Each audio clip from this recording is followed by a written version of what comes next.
Des brutes se moquent de l'accent d'un barman. Ils se font fracasser avec des bouteilles.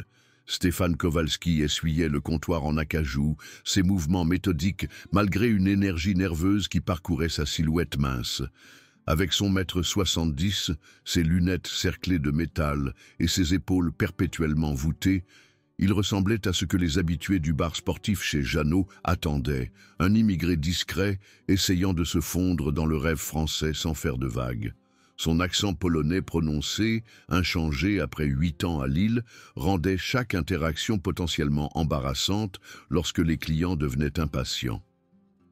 La foule du soir arrivait lentement. Des ouvriers du bâtiment et des employés d'usine qui noyaient la dure journée de labeur dans de la bière fraîche et des conversations sur le LOSC. Stéphane connaissait la plupart par leurs noms et leurs boissons préférées, tissant des liens grâce à un service constant qui maintenait en vie les bistrots de quartier. Chez Jeannot était un établissement populaire où les gens oubliaient leurs soucis, au lieu d'en créer. Les murs étaient ornés de photos de sport délavées et de coupures de journaux des beaux jours de Lille. Une télévision massive dominait l'espace au-dessus du bar.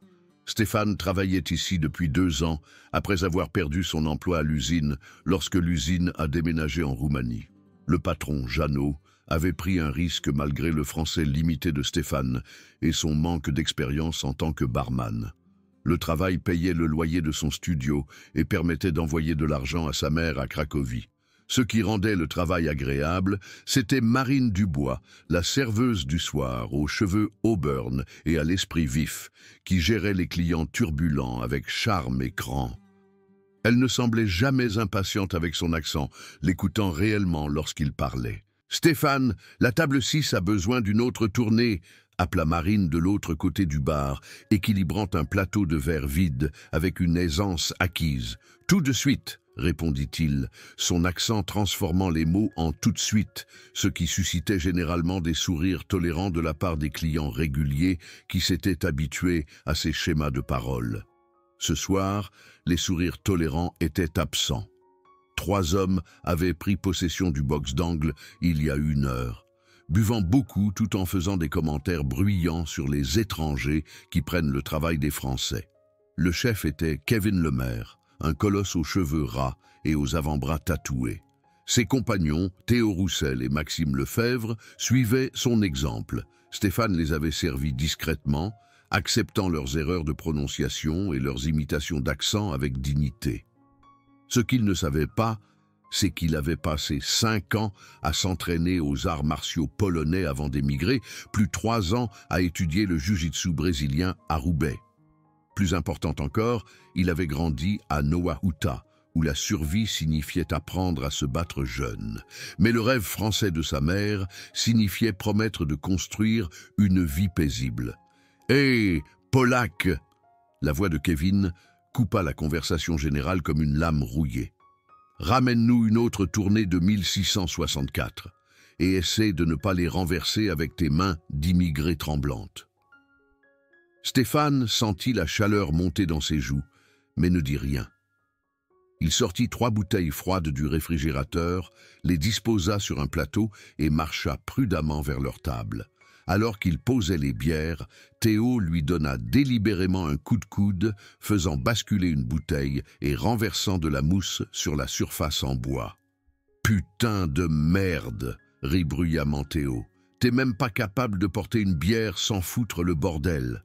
Ils devraient peut-être te renvoyer à l'école de barman, s'ils en ont même en Pologne. »« Oh désolé !» murmura Stéphane, utilisant sa serviette de bar pour nettoyer le dégât pendant que les 3 hommes riaient à ses dépens. D'autres clients jetèrent un coup d'œil, mais retournèrent rapidement à leur propre conversation, suivant la règle non écrite de se mêler de ses affaires dans les établissements comme celui-ci. Le harcèlement se poursuivit pendant l'heure suivante. Kevin commanda des boissons au nom compliqué, ridiculisant la prononciation de Stéphane. Maxime se plaignit que sa bière était contaminée par des germes étrangers et exigea constamment des bouteilles fraîches. Théo fit des gestes exagérés, simulant la peur que l'immigré maladroit puisse tacher ses vêtements. Ensemble, ils créèrent une humiliation constante qui fit trembler les mains de Stéphane et épaissir son accent sous le stress.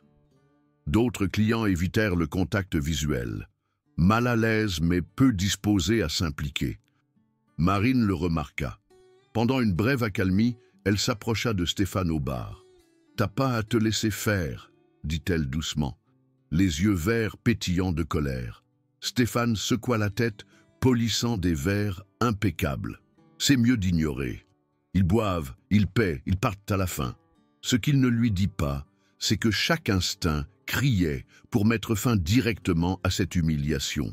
Ses mains se souvenaient des angles précis pour briser des os, des points de pression qui pouvaient faire tomber des hommes en quelques secondes. Mais la voix de sa mère était plus forte. « Tu es meilleur que la violence, Stéphane. » Le schéma s'intensifia au cours des semaines suivantes.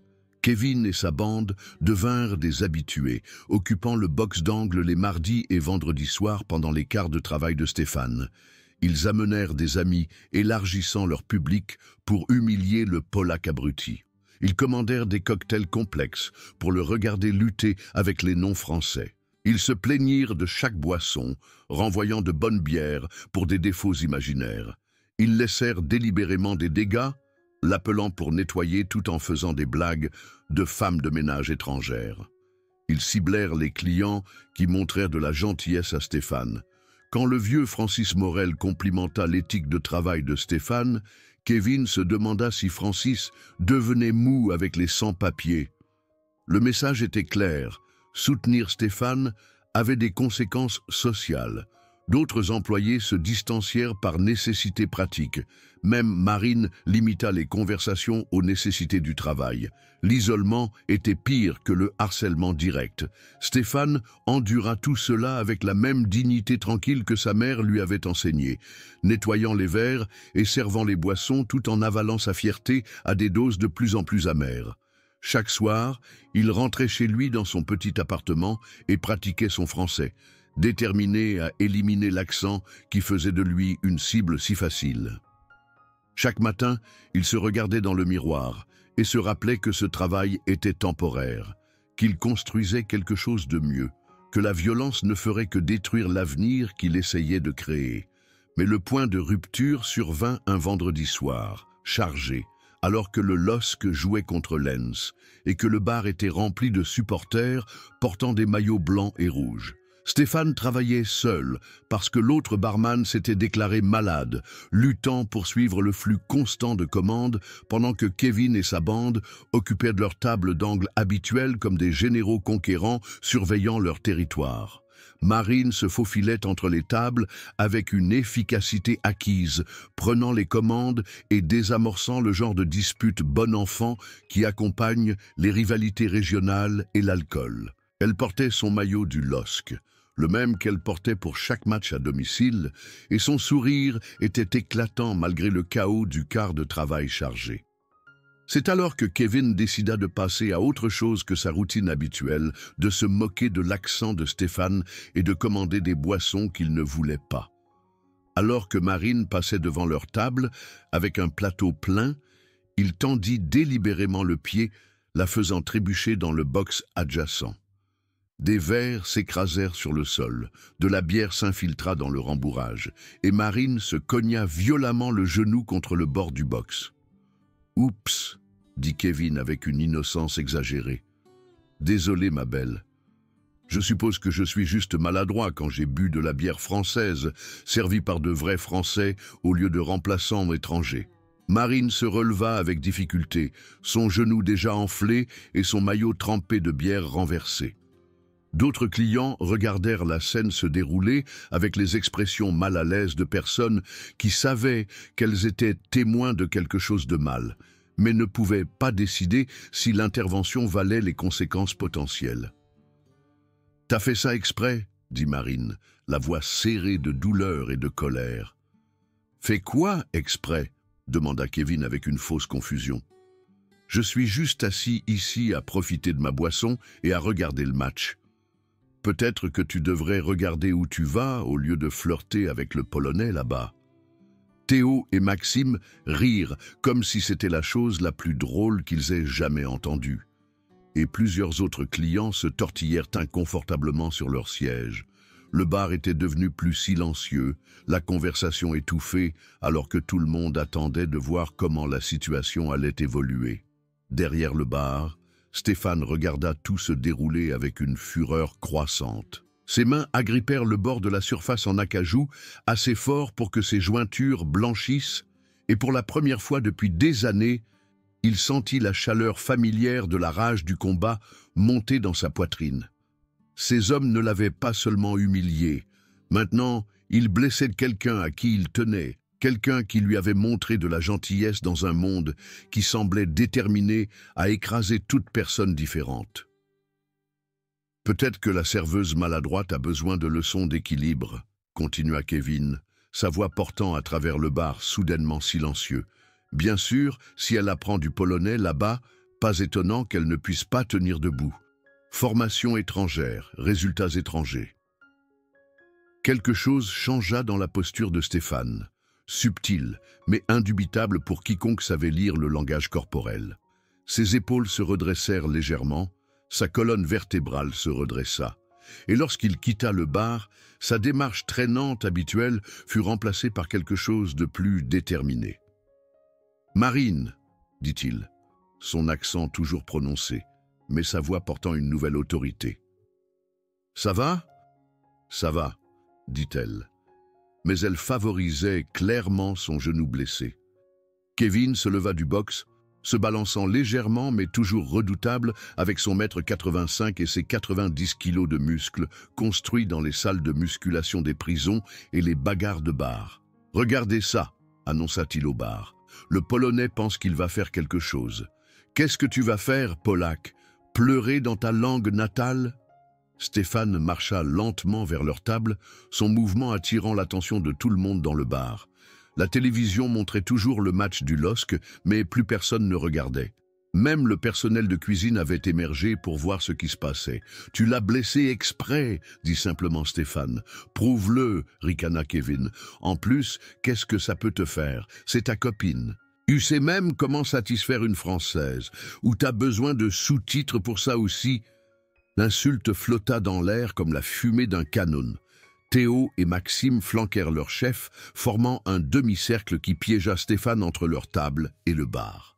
D'autres clients commencèrent à s'éloigner, dégageant de l'espace pour ce qui allait se passer. « Je pense que vous devriez peut-être payer votre note et partir », appela Jeannot derrière le bar, mais sa voix manquait de conviction. Il était en infériorité numérique et de poids, et tout le monde dans la pièce le savait. « On partira quand on sera prêt, le vieux », répondit Kevin sans quitter Stéphane des yeux. « En ce moment, on a un échange culturel avec notre ami polonais ici. » C'est alors qu'il commit son erreur fatale.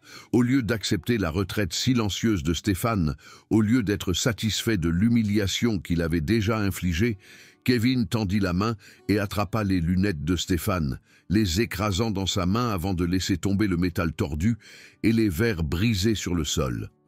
« Voilà », dit-il avec satisfaction. « Maintenant, t'as l'air encore plus pathétique. » Le bar était complètement silencieux maintenant, à l'exception des commentaires du match à la télévision.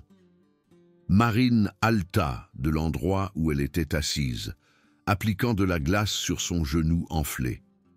Jeannot attrapa le téléphone derrière le bar, pensant probablement à appeler la police. Stéphane resta parfaitement immobile pendant un moment, regardant ses lunettes détruites. Sans elles, sa vision était floue, mais pas suffisamment pour que cela ait de l'importance. Plus important encore, sans elle, son visage avait l'air différent, plus dur, plus anguleux, comme une personne complètement différente. Quand il leva les yeux vers Kevin, ses yeux bruns avaient une froideur qui fit reculer involontairement l'homme plus grand. « Mauvaise erreur », dit doucement Stéphane. Ce qui se passa ensuite dura 15 secondes, mais sembla une éternité à tous ceux qui regardaient. Stéphane bougea comme de l'eau coulant autour des obstacles, son corps semblant couler dans des directions que la physique n'aurait pas dû permettre. Kevin lança un coup de poing qui aurait mis la plupart des hommes KO, mais Stéphane n'était pas là quand le coup arriva. Il s'était glissé à l'intérieur de l'arc du swing, sa main droite claquant pour frapper la côte flottante de Kevin avec une précision chirurgicale. Le grand homme se plia en deux, haletant, et Stéphane attrapa l'arrière de sa tête, enfonçant son genou vers le haut dans le plexus solaire de Kevin. L'impact souleva Kevin de ses pieds et le fit s'écraser en arrière dans le box, son souffle explosant de ses poumons dans un son qui était moitié halètement, moitié cri. Théo arriva par la droite, balançant une bouteille de bière comme une matraque. Stéphane attrapa son poignet, le tordit à un angle qui fit craquer les os et utilisa l'élan de Théo pour le faire tournoyer dans la table adjacente. Des chaises se dispersèrent et des verres se brisèrent, alors que Théo heurta violemment le sol, serrant son poignet et faisant des bruits comme un animal blessé. Maxime était plus intelligent ou plus effrayé. Il attrapa une bouteille vide de leur table, la cassa contre le bord et se jeta en avant avec le verre dentelé en avant. Stéphane esquiva la poussée, attrapa le bras tendu de Maxime et porta un coup de coude précis au groupe de nerfs dans son épaule. La bouteille tomba de doigts soudainement sans nerfs, alors que tout le bras droit de Maxime se paralysait. En un seul mouvement fluide, Stéphane balaya les jambes de Maxime et guida sa chute de sorte qu'il atterrisse durement sur le dos, tout l'air s'échappant de ses poumons alors que sa tête rebondissait sur le plancher en bois franc. Toute la confrontation avait pris moins de 20 secondes. 3 hommes qui étaient entrés dans le bar, pleins de fanfaronnade et de confiance, gémissaient maintenant sur le sol, luttant pour respirer, serrant diverses blessures qui leur rappelleraient cette nuit pendant des semaines à venir. Stéphane se tenait au-dessus d'eux, ne respirant même pas fort, ses lunettes détruites craquant sous ses pieds alors qu'il inspectait l'épave. Le bar était absolument silencieux, à l'exception du match du LOSC qui jouait toujours à la télévision et de la respiration laborieuse des 3 brutes vaincus. Kevin essayait de s'asseoir, le visage pâle de douleur et de choc. « Tu peux pas juste... » haleta-t-il. « Peux pas juste quoi ?» demanda Stéphane, son accent en quelque sorte moins prononcé maintenant, comme si la violence avait brûlé l'incertitude qui obscurcissait habituellement son français. « Me défendre? Protéger une amie? Empêcher les brutes de blesser des innocents ?» Il s'agenouilla à côté de Kevin, assez près pour être entendu clairement, mais pas si près pour paraître menaçant. Le grand homme tressaillit quand même, s'attendant probablement à un autre coup. « Tu penses parce que j'ai un accent? Parce que je suis calme? Parce que je nettoie les verres et je sers les boissons? Que je suis faible ?» dit Stéphane, sa voix portant à travers le bar silencieux. « Tu penses que je suis une cible facile, oui? Quelqu'un que tu peux bousculer, humilier, faire sentir petit ?» Kevin ne dit rien, se contentant de regarder cette version transformée de l'homme qu'il harcelait depuis des semaines. « Mais tu ne sais rien de moi, » continua Stéphane. « Tu ne sais rien d'où je viens, ce que j'apprends en grandissant dans un endroit où la faiblesse signifie la mort. Tu vois un barman immigré, mais je vois 3 Français gâtés qui ne se battent jamais pour rien de réel dans leur vie. » Il se leva, regardant autour du bar les visages choqués des clients qu'il avait regardé leur servir des boissons pendant 2 ans, sans jamais soupçonner ce qui se cachait sous son extérieur tranquille. « Je pourrais vous blesser bien pire, » dit-il, assez fort pour que tout le monde l'entende. « Je pourrais briser des os, endommager des choses qui ne guérissent jamais correctement. Mais je ne le fais pas, parce que je choisis d'être meilleur que ça. Je choisis d'être meilleur que vous. » Le poids moral de ces mots flotta dans l'air comme de l'encens dans une cathédrale. Voici un homme qui avait été poussé à son point de rupture, qui s'était défendu avec une efficacité dévastatrice, mais qui avait choisi la miséricorde quand la vengeance aurait été plus facile. Théo essayait de s'asseoir, berçant son poignet endommagé. Maxime resta allongé sur le dos, fixant le plafond et se demandant probablement s'il avait une commotion cérébrale. Kevin réussit à se mettre à 4 pattes, sa respiration toujours laborieuse à cause du coup de côte. « Voilà comment ça marche maintenant », annonça Stéphane. « Vous 3 n'êtes plus les bienvenus ici. Vous trouvez un autre bar, d'autres personnes à embêter. Vous quittez chez Jeannot, Vous me laissez tranquille, vous laissez définitivement Marine tranquille. Et peut-être que vous pensez à être de meilleures personnes, bien que je doute que vous soyez capable d'une telle amélioration. La menace fut délivrée sans voix élevée ni menace évidente, mais chaque personne dans le bar comprit que croiser Stéphane Kowalski serait une très grave erreur. Kevin se releva avec difficulté, se balançant et serrant ses côtes. « C'est pas fini », dit-il, mais les mots manquaient de conviction. « Si », répondit calmement Stéphane, « c'est fini, très fini. » Les trois hommes boitèrent vers la sortie, se soutenant mutuellement et évitant le contact visuel avec le reste des clients. Kevin s'arrêta à la porte, se retourna comme pour dire quelque chose de défiant, mais quand il vit Stéphane le regarder avec ses yeux bruns froids, il changea d'avis et poussa la porte dans la nuit lilloise. Le silence s'étira pendant un autre moment, avant que la conversation ne reprenne progressivement, plus silencieuse qu'avant, chargée de l'électricité qui suit la violence inattendue. Stéphane retourna derrière le bar, ses mouvements normaux à nouveau, et commença à nettoyer le verre brisé comme si rien d'inhabituel ne s'était produit. « Putain de bordel !» dit Jeannot à côté de la caisse. « Stéphane, j'avais aucune idée que tu pouvais...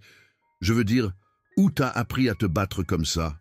« La Pologne est un endroit différent de la France, » répondit simplement Stéphane. « Parfois, on apprend des choses qu'on espère ne jamais utiliser. » Marine se dirigea en boitant vers le bar, favorisant toujours son genou blessé, mais se déplaçant de son propre chef. « Merci, » dit-elle doucement, « de m'avoir défendu. Je sais que c'est pas facile pour toi. » Stéphane croisa son regard, voyant quelque chose là qui fit battre son cœur, malgré l'adrénaline qui coulait encore dans son système. « Tu m'aides beaucoup de fois quand les clients sont impatients avec mon accent. C'est mon tour de t'aider. » Au cours des semaines suivantes, l'atmosphère chez Jeannot se transforma complètement. La nouvelle se répandit dans le quartier au sujet du barman tranquille qui avait démantelé 3 durs à cuire sans transpirer.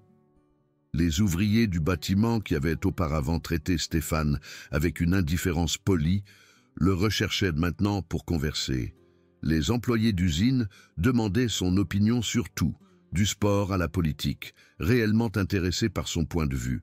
Les clients réguliers commencèrent à le défendre lorsque les nouveaux arrivants faisaient des commentaires sur son accent, transformant ce qui avait autrefois été une source de honte en quelque chose qui commandait le respect. « C'est Stéphane, » disait-il. « C'est quelqu'un de bien. Ça montre qu'on ne peut pas juger un livre à sa couverture. » Jeannot commença à lui confier plus de responsabilités, lui apprenant à gérer la caisse et même à gérer l'inventaire. « Je gère cet endroit depuis 15 ans, » dit Jeannot un après-midi tranquille. « J'ai jamais vu quelqu'un gagner le respect comme tu l'as fait. Ça vaut plus qu'un Français parfait. » Kevin et sa bande ne revinrent jamais chez Jeannot. Certains dirent qu'ils avaient commencé à boire dans un restaurant de chaîne de l'autre côté de la ville, où leur comportement passait inaperçu parmi la fadeur corporative. D'autres affirmèrent que Kevin s'était en fait excusé auprès de Stéphane, par l'intermédiaire d'une connaissance mutuelle, bien que Stéphane n'ait jamais mentionné une telle conversation si elle avait eu lieu. Le vrai changement survint 6 semaines plus tard, lorsque Marine demanda à Stéphane de la raccompagner chez elle après un quart de travail tardif. Ils avaient davantage parlé depuis la confrontation, de vraies conversations qui allaient au-delà des nécessités liées au travail.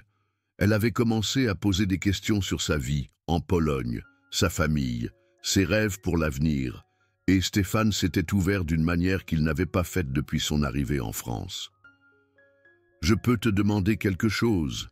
dit Marine alors qu'ils marchaient dans les rues tranquilles de leur quartier. « Bien sûr, » répondit Stéphane. « Ce soir-là, quand tu t'es battu contre ces gars, t'avais peur ?» Stéphane considéra sérieusement la question. « Pas peur de me battre. Peur de ce que je pourrais devenir si je laissais la colère me contrôler. En Pologne, je vois ce que la violence fait aux bonnes personnes, les change, les rend dures à l'intérieur là où elles devraient rester douces. »« Mais tu m'as protégé, » dit Marine. T'as fait ce qui était juste. Oui, acquiesça Stéphane. Parfois, il faut choisir entre être paisible et être bon. Ce soir-là, être bon était plus important. Ils avaient atteint son immeuble, une modeste structure de 3 étages, avec des jardinières aux fenêtres, et le genre de système de sécurité qui reposait plus sur la solidarité du quartier que sur la technologie. Marine se tourna vers lui, se tenant assez près pour qu'il puisse sentir son parfum mélangé aux senteurs persistantes du bar. « Je suis contente que t'aies choisi d'être bon », dit-elle doucement, puis embrassa sa joue avant de disparaître à travers la porte d'entrée du bâtiment. 6 mois plus tard, Stéphane travaillait toujours chez Jeannot, mais tout avait changé. Son accent restait aussi prononcé que jamais, mais il ne le marquait plus comme une cible. Au lieu de cela, il était devenu une partie de son identité en tant que barman, qui avait prouvé que la force tranquille était plus puissante que l'intimidation bruyante. Il avait commencé à donner des cours d'autodéfense de base au centre communautaire, partageant ses compétences avec d'autres immigrants qui faisaient face à des défis similaires. Les cours étaient toujours complets, enseignés dans un mélange de français, d'espagnol approximatif et de polonais, unis par la compréhension que la dignité valait la peine de se battre. Un soir, alors qu'il fermait le bar seul, il vit Kevin à travers la fenêtre, marchant sur le trottoir opposé. Leurs yeux se croisèrent un bref instant et Kevin hocha effectivement la tête, pas par amitié, mais en reconnaissance d'une leçon apprise à la dure. Stéphane ne ressentit aucune satisfaction dans la rencontre, aucun besoin de justification supplémentaire. Il avait fait ce qui était nécessaire pour protéger quelqu'un qui comptait pour lui, avait montré que la force se présentait sous de nombreuses formes et avait choisi la miséricorde quand la vengeance aurait été plus facile. Plus tard, ce soir-là, Marine le rejoignit après son quart de travail, comme c'était devenu leur routine. Ils marchèrent main dans la main dans les rues tranquilles, parlant de choses ordinaires, ses cours au collège communautaire, ses projets d'amener sa mère en France, les petits rêves qui valaient la peine de vivre. « J'adore t'écouter parler », dit-elle soudainement. « Ton accent, la façon dont tu choisis tes mots avec tant de soin, c'est beau. » Stéphane sourit, serrant doucement sa main. « C'est drôle comment les choses changent. Ce qui autrefois faisait de moi une cible fait maintenant de moi quelqu'un de spécial pour la bonne personne. Tout a changé ce soir-là, acquiesça Marine. T'as changé. Tout le bar a changé. Même certains clients sont plus gentils les uns envers les autres maintenant. Comme si te regarder tenir tête à ces brutes leur avait rappelé comment ils devraient se comporter. » Alors qu'ils atteignaient son immeuble, Stéphane réfléchit à l'étrange chemin qui l'avait amené à ce moment. Il était toujours un barman, immigré polonais, avec un accent prononcé et des lunettes cerclées de métal. Il servait toujours des boissons, nettoyait les tables et traitait avec des clients difficiles. Mais maintenant, il faisait tout cela avec la confiance tranquille de quelqu'un qui avait prouvé, à lui-même surtout, que la force ne venait pas d'éviter les conflits, mais de choisir ses batailles avec sagesse et de les mener avec honneur. La leçon n'était pas que la violence résolvait les problèmes, mais que parfois, les bonnes personnes devaient être prêtes à se battre pour rester bonnes. Parfois, le choix n'était pas entre la paix et le conflit, mais entre la justice et la lâcheté. Et parfois, la voix la plus tranquille de la pièce appartenait à la personne qui avait le plus de pouvoir pour tout changer. Stéphane Kowalski avait trouvé son équilibre entre le guerrier qu'il avait autrefois été et l'homme paisible qu'il avait choisi de devenir. Certaines choses valaient la peine d'être défendues, et certaines personnes méritaient d'être protégées, même si la protection nécessitait de se souvenir de compétences qu'il avait espéré ne jamais avoir à utiliser à nouveau dans sa nouvelle vie française.